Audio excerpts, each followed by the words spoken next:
જય સ્વામિનારાયણ. આજના દર્શન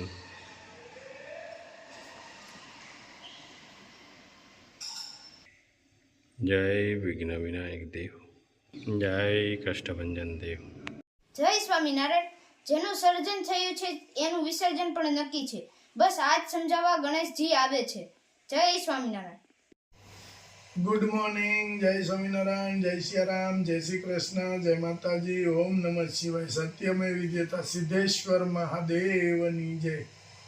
કાલે એક ગામની અંદર ગયા હતા અને થોડા કામથી ગયા હતા, પણ અમને ત્યાં બોલાવ્યા અને એ માજી અને એમનો દીકરો બે જ રહે છે. બહુ ખરાબ પરિસ્થિતિ છે કે ભાઈ કે હું એક મિનિટ એને હું રેઢા નથી મેકી શકતો, કારણ કે માજીને જે પેરેલિસની થઈ ગયું છે એટલે બધી સેવા ભાઈ કરે છે ને બધું માજીને કે બહુ રેડ્યા બિચારા કે આવું થયું. મેં કીધું કાંઈ વાંધો નહીં, હવે ભાઈ કામ ઉપર નથી જઈ શકતા તો ખાય શું? આ પ્રશ્ન માટે અમને બોલાવ્યા હતા. મેં કીધું કંઈ વાંધો નહીં, આ તો શ્રાદ્ધ કે કહેવાય કે શ્રાદ્ધનો મહિનો છે, તો એમાં કોઈનું કોઈ, મેં કીધું ભાઈ તમારા ભાગમાં હશે તો કોઈનું કોઈ આગળ આવશે અને તમને ચોક્કસ અમે આપશું કરિયાણું. કારણ કે ભાઈ રસોઈ બનાવે, માજીનું બધું કામ કરે, માજીને રેઢા મેકાય નહીં તો કઈ રીતે એ કામ કરી શકે? જ્યાં સુધી કે મારા બા ને તકલીફ નહોતી ત્યાં સુધી મેં કોઈ પણ કોઈ દિવસ માંગ્યું નથી, પણ આજ મારે માગવું પડે એમ કરી ભાઈ થોડા ઢીલા પીડ્યા હતા. મેં કીધું ભાઈ એવું ના હોય, કુદરત છે એ ગમે ત્યાંથી દઈ રહે અને કોઈ પણ વ્યક્તિ આગળ આવશે તો અમે તમને ચોક્કસ આપી જાઉં. આ લોકોને તરફ આપણે જઈએ કે આવા વ્યક્તિ તરફ જઈએ કે આવા પુણ્યદાન તરફ જઈએ તો લોકોના 2 થી 3 ટાઈમ જમવાનું વ્યવસ્થિત મળે, કારણ કે કોઈ આવક નથી એની પાસે અને નિરાધાર કહેવાય છે. એ નિરાધાર પાસે તો શું હોય? તો મારી એટલી વિનંતી છે કે કોઈ પણને કીટ આપવી હોય તો અમારો સંપર્ક કરજો. આજે અમે કરજાળાની અંદર કે જે પહેલાંથી આપણે બેનને કીટ આપી છે એ બેનને કીટ દેવા આવ્યા હતા. તો ભાઈ આવ્યા અને એને રિક્વેસ્ટ કરી કે ભાઈ જો મારા બા છે, ભાઈ કેટલા ટાઈમ થી બીમાર છે બા? 5 વર્ષ હાલે છે. દશેરા 5 વર્ષ પૂરા થાય. દશેરા ને 5 વર્ષ પૂરા. શું તકલીફ થઈ હતી બાને? પેરેલિસ. હા. અને ભાઈ બધી સેવા કરે છે અને મા દીકરો કે બે જ, એક ગણતરી કરો તમારી જોડે જ કે મા દીકરો 2 રહે છે અને બાને આ તકલીફ થઈ ગઈ. ભાઈ રસોઈ બનાવી અને બાને જમાડે છે અને હું તો કહું કે બા તમારા દીકરા હારા કહેવાય, શ્રવણ જેવો દીકરો કહેવાય કે તમારી સેવા કરે છે. અને જો જે ભાઈ કઈ ઓછું આવવા દે છે, રોવાય નહીં બા, કાંઈ વાંધો નહીં, રોવાય નહીં. આમ જો તમે મારી હારે વાત કરો, કાંઈ વાંધો નહીં. આપણે ખાલી મારી હમું જોવો બા. આ રીતે ન હોય. કાંઈ મને ખબર છે તમે ઢીલા પડો. અને એ તો નિયમ છે કે જેની માં દુખી હોય બસ બા જો આ રીતે ન હાલે હો. જો ભાઈ તમારે આમ જો જે જોઈ ને અમે આપશું ભાઈ ને, કાંઈ ઓલું નહીં થવા દે.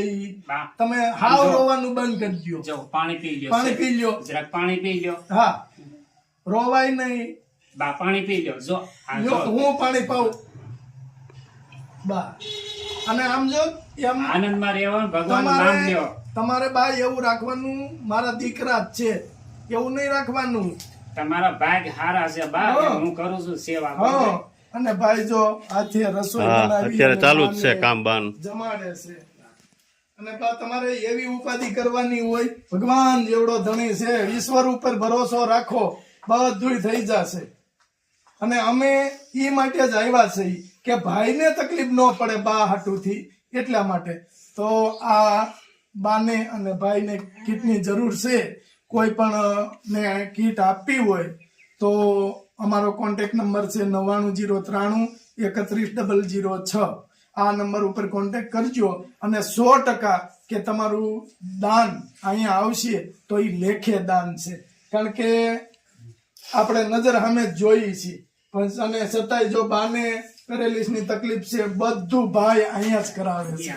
એનું સવારનું રનિંગ કે જે એને ટોયલેટનું એ બધું અહીંયા જ કરાવે છે. અને બા ને અહીંયા ભરાઈ ગયું કે ભાઈ દુઃખ માને થાય કે દીકરો અને ઘરમાં કામે ભાઈ કામે નથી જઈ શકતા અને ઘરમાં ન હોય તો ભાઈ મૂંઝાય અને બા મૂંઝાય પણ છતાં માતાજીની ભગવાનની દયા છે કરે છે ભાઈ.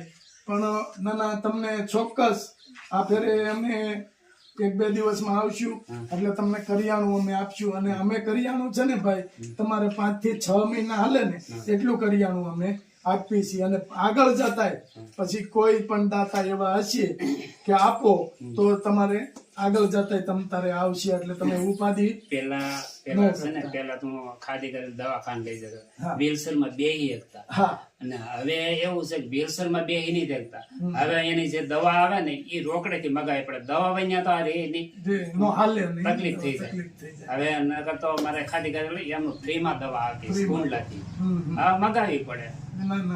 પણ તમે આટલી સેવા કરો છો ને એ જ મોટી વાત છે કે આ સમયની અંદર કે જેને આપણે ઘણા બધા એવા આપણે જોઈએ છીએ સોશિયલ મીડિયામાં કે લોકો ના માવતર કે વૃદ્ધાશ્રમમાં હોય છે પણ તમે એક મજબૂત છો કે તમે હજી બાની સેવા કરો છો. હજી ભગવાન આપણને હિંમત નથી હારવાની. બસ અને તમારો એક નિર્ણય છે ને જે ગઢ નિર્ણય એ મને બહુ ગમ્યો કે હું જીવું છું ત્યાં સુધી બા ક્યાંય નહીં જાય. એ મારા બાપુજી હતા ને એ હાલતા હાલતા રહી ગયા પણ 10 વર્ષ એની સતત દવા ચાલુ રહે.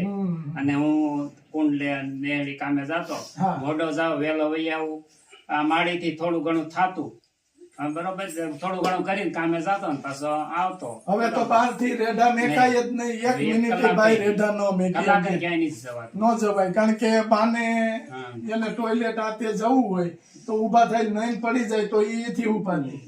એટલે નાના તમતારે તમે સેવા કરો. આ મોબાઈલ રાખો છો બરાબર આમાં કથા છે સિરિયલ એના ટાઈમ જાય બોલાતું નથી. હા સમય જાય અને કથા ભગવાનનું ભજન કરવાનું મનમાં ભગવાનનું ભજન કરવાનું અને આનંદમાં રહેવાનું. તમે દુખી થાવ તો ભાઈ ને હું સમજવું કથા ને એવું બધું કરી દઉં છું આંબળ્યા કરે જીગ્નેશ દાદા ની મોરજ બાપુની માતાજી નું આવતું એ બધું કાંઈ વાંધો નહીં. બાને અમે આ ફેરે આવશું ને ત્યારે આપી જાઉં અને બાને ત્યાં સુધી તમે ખવડાવો છો એ જ મોટી વાત છે કે રસોઈ હાથે બનાવી નહીં બાને તમે ભૂખ્યા નથી રાખતા. નહીતર કોઈ પણ હારા ભાઈ કંટાળી જાય કારણ કે બહાર કામે જવું કે હું કરવું. તમને કહું ને એટલા સમયમાં હજી હું રાતે પૂરો હોતો નથી. 4 વાર રમાડીને એનાથી બોલાવે આંકારો કરે આપણે ચલ એના પેશાબ પાણી કરાવો આ તે બધું જાગતું જ હોવું પડે. એને નવરાવા ધોવરાવા સાફ સુફ કરવા બધું એ જ મોટી વાત છે. અને આ સેવા તમારી જાહેર નહીં ક્યાંય. એ તો આવે છે ને બધા બિચારા કુંડલે જે કામ કરતા જાયુભાઈ હતા ને એ બિચારા બધાને ખબર પડી કાંતિભાઈ ને આવી તકલીફ થઈ છે તો બિચારા મને થોડા પૈસા આપ્યા આપણને 1.5 લાખ રૂપિયા કર્યા. પણ મને હું એને કીધું તમે આ પૈસા કોઈ વ્યાજ નહીં માડીની દવામાં ખર્ચમાં વાપરજો અને પૈસા આપ્યા છે એની ચિંતા નહીં કરતા. તમારી જો માડી ગામમાં વહી જાય તે પર તમારે થાય તો દેજો નહીતર અમે અમારી માને દીધા એમ માનશું. આ લોકોએ આવી મદદ કરી છે પણ આપણે પેલા આંબા વાવ્યા હોય ને તો એ રીતે જ આપણે સંબંધ સેવા તમે કરો ને એટલે એ ભગવાનની ઘેરે તમે આંબા વાવી દીધા એવું છે. માવતરની સેવા કરો એ ભગવાનની ઘેરે આંબા થઈ ગયા 100%. હું ભાઈ હું મારા મમ્મી બે જ રહી છે પણ મારા મમ્મી હજી કામ થોડું કરી શકે છે. તેની ઉંમર 80 વર્ષ થઈ ગયા છે પણ છતાં ભગવાનની દયા એવી છે ને કે કામ એ કરી કે હું કઈક કરું તો એમ કે હું આગળ કરી નાખે. એટલે બા ભગવાનનું ભજન કરજો ઉપાધિ કઈ જાતની ન કરતા. તમે ઢીલા પડો તો ભાઈ ઢીલા પડે પછી વાંધો આવે છે. ઓછો વાંધો પેલા જે રોવા મળતા ને તો તકલીફ થઈ જાય તો સીધા મારે 108 બોલાવી પડે. હવે પણ એ બહુ એની હિંમત આપી છે ને બરોબર અને આનંદમાં રાખું છું. તમે સુખી છો બા કે તમારી ઘરે આવો દીકરો હશે તમે સુખી છો. આ તો ભગવાને એ પ્રેરણા કરી છે તો મેં છે ને લગ્ન ની કોઈ જગ્યાએ હાથ નથી પાડી. તમને કહું ને કેટલી જગ્યાએથી કીધું મેં મારે કરવા છે. અને ઈ દુઃખ છે વધારે. એ દુઃખ છે પણ આ બધું ભગવાન કરતા હોય ને હારું બાયું હરખા ન હોય. ન હોય. કાલે સવારે આને દુઃખી કરે તો આપણો જીવ રે. બાયુને કેવું કે માવતરને કેવું. હોય એમ. એટલે ના ના આવું તો વસ્તુ તમ છે. તારે તમે સેવા કરો બાની, બાકી જ્યાં જરૂર પડે ત્યાં અમે. જય સ્વામિનારાયણ બા.